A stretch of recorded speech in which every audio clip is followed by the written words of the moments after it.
자, 오늘은 초막절 네 번째 시간입니다. 초막절이 어떤 절기인지 또 그것이 우리에게 어떤 의미를 주는지를 우리는 배우고 있습니다.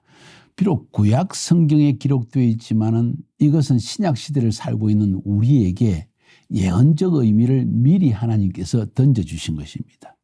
오늘은 초막절의 네 번째 시간인데 초막절은 어떤 날일까요? 모든 민족을 위한 절기라는 걸 알 수가 있습니다. 성경 연구를 통해서 이 초막절이 단순히 하나님의 택한 백성인 이스라엘 유대인들만을 위한 유대인의 절기가 아니라 모든 민족을 위한 절기라는 걸 여러분 알고 계십니까? 어떻게 그런 말을 할 수 있습니까? 성경 본문을 통해서 볼 수 있습니다. 초막절, 특별히 여호와의 절기 가운데에서 항상 지켜야 될 것은 하나님의 백성들이 감사의 예물을 반드시 가져와야 한다는 것이었습니다. 그 가운데서도 초막절에 하나님께 드리는 예물은 매우 중요한 의미를 지녔습니다. 레위기 23장 37절부터 43절까지 초막절에 대한 기본적인 이야기를 하고 있고 그중에서도 37절과 38절을 읽어보면 이것들은 여호와의 절기라 너희는 공포하여 성회를 열고 여호와께 화자를 드릴지니 번제와 소제와 희생제물과 전제를 각각 그날에 드릴지니 이는 여호와의 안식일 외에 매주 안식일 때 드리는 이 제사 외에 너희의 헌물 외에 너희의 모든 서원 예물 외에 너희의 모든 낙헌 예물 외에 너희가 여호와께 드리는 것이니라 하면서 그 다음 계속해서 초막절을 어떻게 지킬 것인지를 설명해 주고 있습니다. 여기서 강조하고 있는 것은 너희들이 평상시에 하나님께 드리는 모든 번제와 감사제물과 이런 제물들 이외에 따로 드려야 된다. 왜? 거기에 대한 특별한 감사가 있기 때문이다. 자, 또 신명기 16장 17절에서도 동일한 이야기를 하고 있습니다. 너희 중 모든 남자는 1년 3차 곧 무교절과 칠칠절과 초막절, 다시 말해서 봄절기, 여름절기, 가을절기 1년에 3번 여호와 앞에 나아갈 때 네 하나님 여호와의 택하신 곳에서 여호와께 보이되 공수로 여호와께 보이지 말고 빈손으로 보이지 마라. 각 사람이 네 하나님 여호와의 주신 복을 따라 그 힘대로 물건을 드릴지니라. 힘대로 예물을 드려라. 왜냐하면 이 절기는 모두가 하나님께서 우리 인간 죄인들을 위해서 행하실 구원에 관한 구속에 관한 놀라운 예언들이 담겨져 있기 때문에 그 예언이 성취될 것을 바라는 마음으로 감사의 심령으로 그리고 소망의 마음으로 하나님께 힘을 다하여 예물을 드려야 한다는 것을 가르치고 있습니다. 특별히 초막절에는 모든 민족들을 위한 예물을 따로 드렸다는 걸 우리가 알 수가 있습니다. 자, 먼저는 모든 민족이 열방이 하나님께 나아가서 초막절을 지키는 일에 대해서 스가랴서는 우리에게 이야기하고 있습니다. 우리 종말과 이스라엘에 대한 두 번의 우리 설교를 통해서 여러분이 배운 것이 무엇입니까?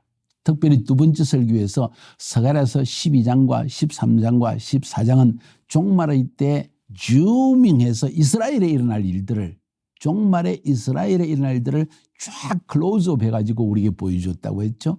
그러면서 그 쿨미네이션 제일 마지막 절정에 이르렀을 때 14절에 예수님께서 지상재림 감람산에 그 발이 타치다운 탁 하고 그리고 초막절은 시작되어집니다. 그 초막절에 대한 이야기가 스가랴서 14장 16절부터 19절까지 나오고 있죠. 예루살렘을 치러 왔던 이방 나라들 중에 남은 자가 해마다 올라와서 그 왕 만군의 여호와께 경배하며 초막절을 지킬 것이라. 땅에 있는 족속들 중에 그 왕 만군의 여호와께 경배하러 예루살렘에 올라오지 아니하는 자들에게는 비를 내리지 아니하실 것인즉 비를 내리지 않는다는 것은 경제적으로 축복을 주지 않는다는 거죠. 비가 농사에 중요했고 농사가 농경이 그 당시에 모든 경제의 핵심을 이뤘기 때문이죠. 만일 애굽 족속이 올라오지 아니할 때는 비 내림이 있지 아니하리니 여호와께서 초막절을 지키러 올라오지 아니하는 이방 나라들의 사람을 치시는 재앙을 그에게 내리실 것이라. 애굽 사람이나 이방 나라 사람이나 초막절을 지키러 올라오지 아니하는 자는 받을 벌이 그러하니라. 다시 말해서 초막절을 지키기 위해서 열방이 이스라엘을 예루살렘을 침공했다가 패배를 당하고 비로소 예수님은 지상 재림하셔서 동쪽 문을 통해서 그의 성전으로 들어가십니다. 그리고 하나님의 천년왕국의 통치는 지상에서 시작되어진다. 그리고 그 지상에서 하나님이 천년왕국의 통치를 할 때 해마다 초막절을 지키게 된다는 거죠. 그 초막절을 지키러 올라오지 않는다는 것은 예수님이 왕중왕이요 신들 중에 신이라는 것을 인정하지 않는 태도이기 때문에 재앙을 내린다는 이야기입니다. 그때 모든 열방이 힘을 다하여 예물을 주님께 가지고 와야 된다. 그래서 모든 민족을 위한 절기가 바로 초막절이었다. 자, 그래서 근데 놀라운 사실은 무엇인가니 왜 자꾸 모든 민족, 모든 열방을 위한 절기라고 말하는가 하는 핵심적인 부분은 사실은 민수기 29장 12절부터 32절까지 나와 있습니다. 오늘 이 설교를 시작할 때 여러분이 읽었던 본문이 무엇입니까? 바로 민수기 29장 12절부터 32절까지 해서 그걸 읽을 때 여러분이 뭘 느꼈습니까? 재밌는 이야기를 여러분이 보지 않았습니까? 첫째 날에 예물을 드릴 때 다른 건 다 놔두고 수송아지 13마리, 둘째 날은 12마리, 셋째 날은 11마리, 넷째 날은 10마리, 다섯째 날은 9마리, 여덟째 날은 8마리, 일곱째 날은 7마리. 모두 다 합하면 몇 마리가 될까요? 70마리가 딱 되어집니다. 왜 70마리의 수송아지를 하나님께 바쳤을까? 7이 충만한 숫자이고 열도 충만한 숫자이기 때문에 70이라는 것은 아마 모든 인간의 죄를 혹은 유대인들의 모든 죄를 이스라엘의 모든 죄를 사함받기 위해서 충만한 숫자 7과 충만한 숫자 10을 합해서 70마리의 수송아지를 바치라는 것일까? 그것도 해석될 수 있습니다. 그런데 제가 예루살렘에 겸임 교수로 있을 때 그때 특별히 이 초막절이 당하여서 초막절 행사를 동국의 벽에서 거대하게 행합니다. 그냥 예루살렘에 있는 아니 이스라엘 전체에 있는 이 유대인들이 이 초막절에 와서 이 이스라엘 전체 랍비 총 랍비의 축복을 받기 위해서 다 모여듭니다. 너무 많은 사람들이 모여들어서 바로 오늘 이 성경 구절을 읽는 거예요. 민수기 29장 12절부터 32절까지를 장황하게 읽습니다. 그래서 제가 모른 척하고 옆에 있는 유대인에게 물어봤습니다. 왜 저렇게 소를 13마리, 12마리, 11마리, 10마리, 9마리, 8마리, 7마리 왜 이렇게 이 70마리의 수송아지를 잡느냐? 70이라는 숫자의 의미가 있느냐? 하니까 당신 그거 모르냐고. 그래서 글쎄요. 왜 70마리를 잡죠? 하고 모른 척하고 멍청거리면서 물었더니 그 사람이 하는 이야기가 70은 열방의 숫자라는 거예요. 하나님께서 열방의 모든 죄를 사하여 주시는 그것을 기대하면서 그것을 위해서 수송아지의 피를 흘려서 하나님께 제물을 바친다는 이야기입니다. 이거 우리가 이방인으로서는 도저히 이해할 수 없는 부분 아닙니까? 성경을 잘 알고 있고 또 토라를 배우고 탈무드를 통해서 성경의 모든 지식을 가지고 있는 유대인에게는 너무나 당연한 이야기인 거예요. 70마리를 잡았다? 그것은 바로 열방의 숫자를 상징한다는 거예요. 야곱이 가나안 땅에서 애굽으로 올 때 그 온 가수의 숫자가 70명이었다는 거죠. 또 뿐만 아니라 노아의 홍수 이후에 셈, 함, 야벳을 통해서 전 세계 갈라진 민족들의 숫자가 70이라는 거예요.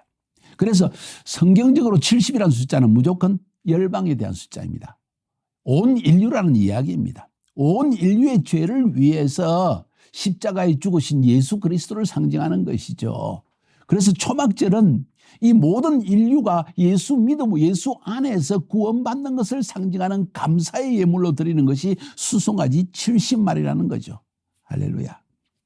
그래서 초막절은 열방이 하나님 앞에 기뻐하는 절기입니다. 왜? 예수 그리스도의 피로 말미암아 열방이, 송아지라는 것은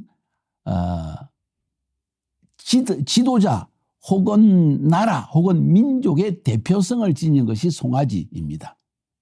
그래서 수송아지 70마리라는 것은 70민족의 죄를 위해서 예수 그리스도의 피를 흘리신 그 사실을 감사하는 예물로 드리는 것이 70마리의 수송아지 바로 초막절이라는 거예요. 초막절. 그러니까 이 초막절에는 모든 열방이 예수의 피로 구원받은 감사함의 축제를 드리는 날이다. 이런 이야기입니다. 그래서 초막절을 열방의 절기라는 거예요. 모든 민족들을 위한 절기라는 것입니다. 여기서 한 가지 참 재미있는 해석을 우리가 또 배울 필요가 있습니다. 여러분 우리가 에스겔 38장 39장에서 곡과 마곡의 전쟁을 보았죠. 이 곡과 마곡의 전쟁과 초막절의 연관관계에 대해서 랍비 중에서 요셉 미차라키라는 사람의 이런 이야기를 저는 한번 글을 통해서 읽은 적이 있습니다. 히브리어의 숫자를 한번 계산해 볼 때 곡과 마곡, 곡페마곡이라는 히브리 숫자를 한번 조합을 해보면 그 숫자가 70이 된다는 거예요. 다시 말해서 곡과 마곡의 전쟁이라는 것은 온 열방들이 함께 모여 이스라엘을 침공하는 것이다. 왜? 거기서 하나님이 심판을 당하고 거기에서 하나님이 열방의 심판자라는 것을 깨달아 알게 되고 그래서 결국은 그들 가운데 남은 자들이 하나님께 돌아올 수 있는 기회를 주기 위한 것이 곡과 마곡의 전쟁이라는 그런 재미있는 이야기를 하고 있는 것입니다. 그래서 잘 들으세요. 초막절 기간 중에 안식일에 읽는 책이 바로 에스겔서 38장과 39장이라는 거예요. 곡과 마곡의 전쟁에 대한 이야기입니다. 그러니까 이스라엘 민족이 완전히 온 이스라엘 구원받기 전에 이런 곡과 마곡의 전쟁, 다시 말해서 전 열방의 숫자들이 주님 앞에 침공함으로 말미암아 그것이 이스라엘에게 하나님께 회개하여 나아가는 기회를 만들고 그리고 이스라엘 민족도 구원받고 열방들도 이 전쟁을 통해서 심판을 받을 때 비로소 전능하신 하나님이 예수 그리스도 안에서 우리를 심판하셨다는 것을 깨닫고 겸손히 나아가 주님께 초막절의 제사를 드리는 일이 일어나게 된다는 사실을 말하고 있는 것입니다. 자, 이것이 바로 이 초막절의 중요한 의미입니다. 그러니까 오늘 초막절에 대해서 알아야 될 것은 모든 민족을 위한 절기였다. 이 초막절에는 구원받은 모든 사람들이 함께 모여 여호와께 찬양과 감사와 기쁨의 축제를 드리는 것이 바로 초막절이다.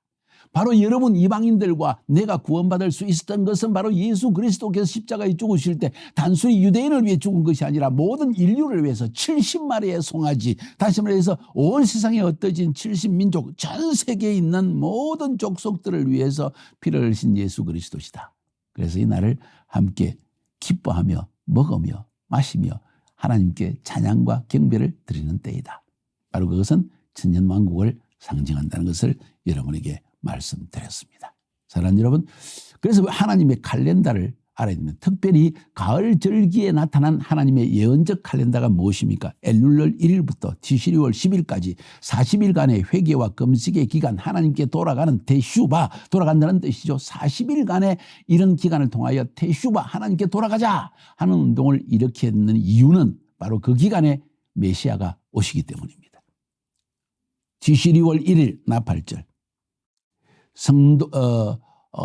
예수님께서 마지막 나팔 소리로 공중 재림하시고 성도들은 휴거당하여 거기에서 신랑 신부의 혼인잔치가 벌어지고 티시리월 10일 대속제일 욤키프로 때 하나님께서 열방 가운데 흩어진 이스라엘 백성들을 다 돌아오게 하는 일이 이루어지고 열방이 이스라엘을 공격하게 되어지고 그로 인해서 전능하신 하나님께서 주시는 심판을 받고서야 정신을 바짝 차리고 열방은 하나님 앞에 회개하게 되어지고 또 뿐만 아니라 이스라엘도 열방의 침공을 받았을 때 하나님께 나가서 겸손히 회개하고 간구하는 애통하는 그런 기도의 시간을 가질 때 하나님께서 애통하는 영과 간구하는 영을 부어주셔서 그들의 눈을 열어 그들이 메시아를 죽였다는 사실을 깨달아 알고 이스라엘이 회개함으로 말미암아 하나님이 용서와 구원을 받게 되는 온 이스라엘이 구원받는 일이 일어나게 되어지고 그리고 그로부터 5일 뒤에 초막절이 시작되면서 열방은 하나님이 예수 그리스도 안에서 그를 왕중왕으로 만드셨다는 것을 깨달아서 초막절의 행사를 드리러 나오고 이스라엘 백성들은 말할 것도 없죠. 이것이 바로 성경에서 볼 수 있는 가을 절기의 큰 칼렌다라는 것입니다. 저희 강의를 계속 들으신 분들은 이것이 너무나 쉽게 느껴지고 이제는 마지막 때 우리가 살고 있다는 사실 인식과 함께 이제 나 자신을 정결한 그리스도의 신부로서 준비시키면서 오직 주님께서 내게 주시는 부르심을 따라 한 걸음 한 걸음 마지막 때 예언의 성취를 위해서 쓰임받는 삶을 살아야 되겠다는 결단이 생길 줄로 믿습니다. 승리하시기를 주님의 이름으로 축복하여 드립니다.